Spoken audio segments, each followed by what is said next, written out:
My fiance used my childhood trauma as a weapon against me just to win a video game. I don't even know how to begin writing this, or how to organize my thoughts right now, so I apologize if this comes across as scattered. My name is Chris. I'm 31 years old, and I've been engaged to my fiancée, Emily, who's 29, for the past 3 months. We've been together for 2 years, and this relationship has been unlike anything I've experienced before. For the first time in my life, I felt safe enough to open up about my past, something I never thought I'd be able to do. Emily has been my rock through it all. Many nights, I've broken down in her arms, sobbing as memories from my trauma surfaced, and every time, she held me with such compassion. She never flinched, never looked away, and somehow always knew the exact words to say, or the silence I needed. When I started therapy, she not only encouraged me, but went with me, attending sessions to help me navigate the shadows of my past. These past 2 years with her have been transformative. I've been learning how to live a better, more liberated life, free from the chains of my past, thanks to her unwavering support. That is, until last Saturday. You see, Emily is competitive, intensely so. It's not just about sports or games for her, it's life itself. She has this drive to be the best at everything, no matter the cost. And when I say cost,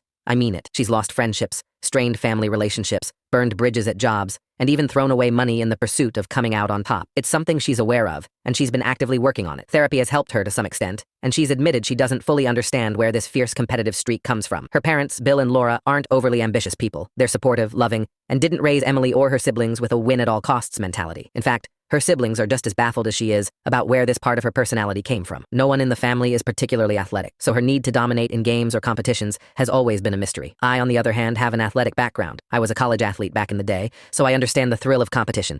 But as I've gotten older, I've mellowed out. Sure, I still enjoy a little friendly rivalry now and then, but I've learned to keep it in perspective. That's why, when my group of friends started hosting a monthly game night, I saw it as a great way to bond, let loose, and have some laughs. For 4 straight months, I was on a winning streak. We played everything from board games to classic video games, and even physical activities like basketball and touch football. It was all good fun, or so I thought. Last month, when Emily joined us for game night, things took a turn. She was furious when she didn't win, storming out halfway through and walking home without saying a word. She didn't speak to me for 2 days afterward. I tried talking to her about it, telling her it's just a game, but she just couldn't let it go. This month, before we headed out for game night, I sat her down. I asked her, pleaded with her even, to just enjoy herself and not get caught up in winning or losing. Please, I said, it doesn't matter who wins. It's about spending time together and having fun. She promised me she'd try. The night started off well enough, but as the hours ticked by, Emily's usual intensity crept in. By the end of the night, it was down to just the 2 of us, tied with one final event left to determine the winner. According to our rules, if the last match is between a man and a woman, the woman gets to choose the final game. Emily picked N64 Mario Kart. Now let me explain something about me and Mario Kart. I don't lose, ever. I've been playing that game since I was a kid, and I've mastered every twist, turn, and shortcut. When she announced her choice, I couldn't help but raise an eyebrow. Are you sure you want to do that? I asked her. She smirked and called me a chicken, taunting me with all the confidence in the world. What's the matter, Chris? Afraid I'll beat you at your own game? Looking back, I should have backed down. I should have shrugged it off, laughed, and let her have the win. But I didn't. I caved. All right, I said. Let's race. Now, I know what you're thinking. Just let her win. Trust me, the thought crossed my mind. But here's the thing. Emily can't stand it if she thinks someone let her win. She gets even angrier, and her mood spirals into something far worse. So as we sat down to race, I figured the best option was to give it my all and let the chips fall where they may. The race started off tight, neck and neck from the beginning. Emily was all over the place, hitting banana peels and missing turns, but somehow she kept catching up, determined not to fall behind. By the final lap, things were getting intense. That's when she started her usual antics to throw me off. He snores when he sleeps, she teased, throwing out what felt like playground-level taunts, hoping to break my concentration. I laughed it off, staying laser-focused on the screen. At least I don't keep hitting the bananas, love, I shot back with a smirk. It was all lighthearted, just playful banter. But then, she escalated. Emily started trying to bump my cart off course, leaning into me like she was trying to physically knock me out of focus. I stayed locked in, though, eyes glued to the screen. We were on the final leg of the race, the finish line just a few seconds away. I was ahead by a hair, and it was all going to come down to the last turn. And that's when she said it. At least I didn't go through something like that with my family. Time stopped. My hands went slack, the controller falling from my grip and hitting the floor with a soft thud. My heart plummeted like a stone in a well, the echoes of her words ricocheting in my mind. She passed me in the game, crossing the finish line while I sat there, frozen, unable to move or process what had just happened. Emily didn't notice at first. She was too busy celebrating her victory, jumping up and down, screaming and dancing around like she'd just won a championship. I finally did it. I beat Chris at his own game, she shouted over and over again. It wasn't until my friends, who had been sitting nearby watching the whole thing, went silent, their faces a mix of shock and disbelief, that Emily paused. She turned to look at me. I must have been pale as a ghost because the joy drained from her face instantly. Chris, she said softly, stepping closer. My friends, still trying to process, started asking me questions. Man, is that true? Did that happen to you? I couldn't speak, couldn't breathe. Every demon I thought I'd locked away came rushing back to the surface, swirling in my mind like a hurricane. It felt like I was drowning in my own memories, powerless to stop it. Without saying a word, I stood up, grabbed my jacket, and walked out the door. I didn't know where I was going. I wasn't thinking about my destination, just that I needed to get away. My body moved on autopilot, one foot in front of the other, while my mind replayed her words over and over like a broken record. My phone buzzed in my pocket, interrupting the fog in my brain. It was Emily. She was calling, texting, begging me to pick up. Chris, I'm so sorry. Please come home. I don't know why I said that. I just wanted to win so badly. It was stupid. I didn't mean it. Please, talk to me. I stared at the screen, her messages piling up one after another. Each one made me feel heavier, like the weight of her words was pressing down on my chest, making it harder to breathe. Finally, I typed a response. I need space. Please stop calling me. I turned my phone off after that, shoving it back into my pocket as I continued walking aimlessly into the night. I loved her. God, I loved her. Emily had been my anchor, my safe place, the one person I thought I could trust with every part of myself. But now, I didn't know what to do. How do you come back from something like this? I trusted her, but she took that trust, something so deeply personal, and used it to win a video game. Now my friends, understandably shaken, keep asking questions about my past. They won't leave me alone, and I can't blame them for their concern. But it's overwhelming. I guess what I'm really asking is this. Is there any way to come back from this? Or is this the end? Do I break things off with her?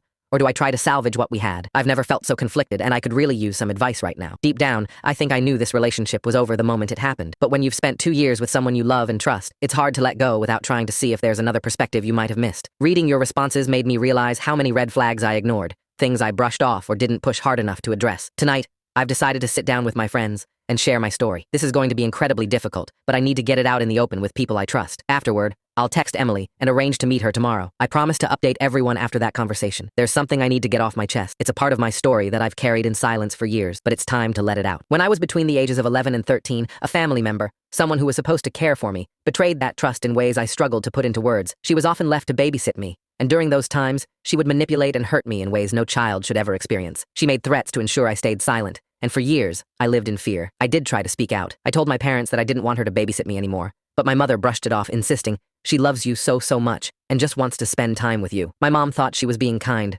unaware of what was really happening. Eventually, the truth came to light when my dad came home unexpectedly one evening. If not for that moment, I don't know how much longer I would have endured in silence. Sharing this here isn't easy, but I feel like I owe it to myself to stop hiding this part of my past. Tonight, I had that conversation with my friends. It was one of the hardest things I've ever done, but their support and understanding reminded me why they're my chosen family. As for Emily, I'll be meeting her tomorrow to have a final conversation. Thank you all for helping me see what I needed to see. I'll update again after our talk. When everything came to light all those years ago, my family fell apart in ways I could never have imagined. My mom, unwilling to face the truth, completely lost it. She refused to believe a single word I said. She went around town telling anyone who would listen that her sister was 100% innocent and that I was just confused. My dad, on the other hand, reacted differently. He fell apart under the weight of his guilt. The man who had always seemed so strong turned to alcohol, trying to drown his regret for not recognizing the signs and protecting me when I needed it most. He couldn't forgive himself, and it was heartbreaking to see him spiral like that. The final blow came when my mom threatened me. She demanded that I publicly retract everything, insisting that I announce her sister was innocent. When I refused, she lashed out physically in a moment I'll never forget. That was the breaking point for my dad. He filed for divorce,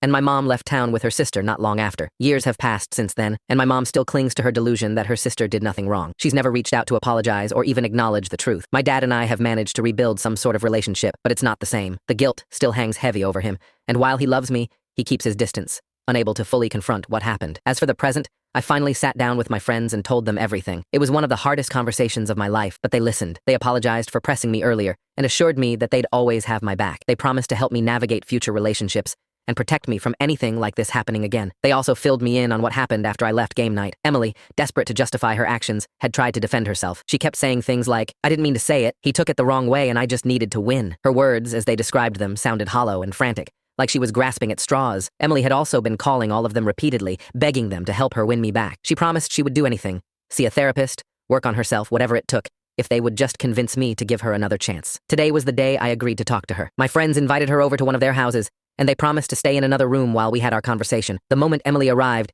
she came flying through the door like a whirlwind, tears already streaming down her face. She tried to hug me, but my friends intervened, gently holding her back and telling her to sit down. I stayed calm and started with the question that had been eating away at me since that night. Why did you say what you said, Emily? Through her tears, she stammered, I don't know. I just needed to win so badly. Her answer wasn't good enough. I pressed further, asking her why this game, this one, of all things, had been so important to her. Why did you need to win this one, Emily? She hesitated, her voice trembling as she responded. Because it's your best game and I don't know. I just needed to win. Her words felt hollow, and I wasn't satisfied. I asked her again, more firmly this time. Why? Why did winning matter so much? Finally, she broke. I don't know, she screamed, her voice cracking as fresh tears streamed down her face. I just needed to win. Emily kept repeating the same thing over and over. I just needed to win. No matter how many times I asked, She gave the same response. Frustrated, I decided to ask the question that had been gnawing at me since the night everything fell apart. Did you plan this, Emily? Did you choose Mario Kart because you knew it would distract me? I've never seen someone go pale so fast. It was like all the color drained from her face in an instant. Her hands shot up to cover her face, and through her fingers, she blurted out a confession that left me stunned. I can't stand not winning,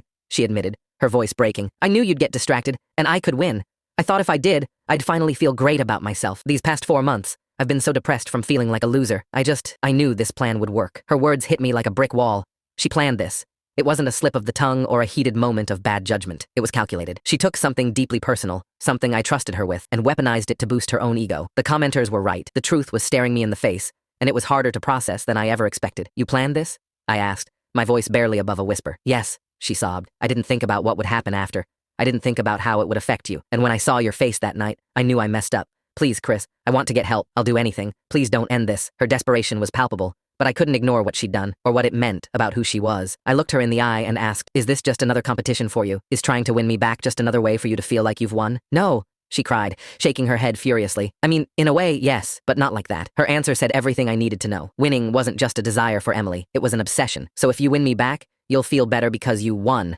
Right? Depressed? What happens if we get married? What if we have kids? Are you going to see them as competition too? What if one of your friends flirts with me? Will you try to outdo them for attention? And what happens the next time I do something better than you? Are you going to use my past against me again just to win? I could see the panic in her eyes, the realization of how deeply this part of her had affected not only her life, but mine as well. She had no answers, just tears and apologies. Eventually, my friend stepped in and gently escorted her out of the house. She was still crying, pleading with me not to give up on her, promising she would change. After she was gone, one of my friends pulled me aside and said something that has stuck with me. Chris, you might need to think about getting a restraining order. If she's this mentally fragile over the idea of losing you, she could go to extremes to win you back. That thought sent chills down my spine. I never imagined our relationship would come to this. Now I'm sitting here, reflecting on everything that's happened, and I just want to thank everyone who reached out and shared their advice. You've helped me see things more clearly. I'm going to focus on getting more help for myself. This whole situation has taken a toll on me, and I know I need to heal before I even think about dating again. I've already decided to take a long break from relationships until I can be sure that I've found someone I can trust 100%. In the meantime, my friends have my back. They've promised to stay on high alert for any surprise appearances from Emily, and they're going to help me keep an eye out for red flags in the future.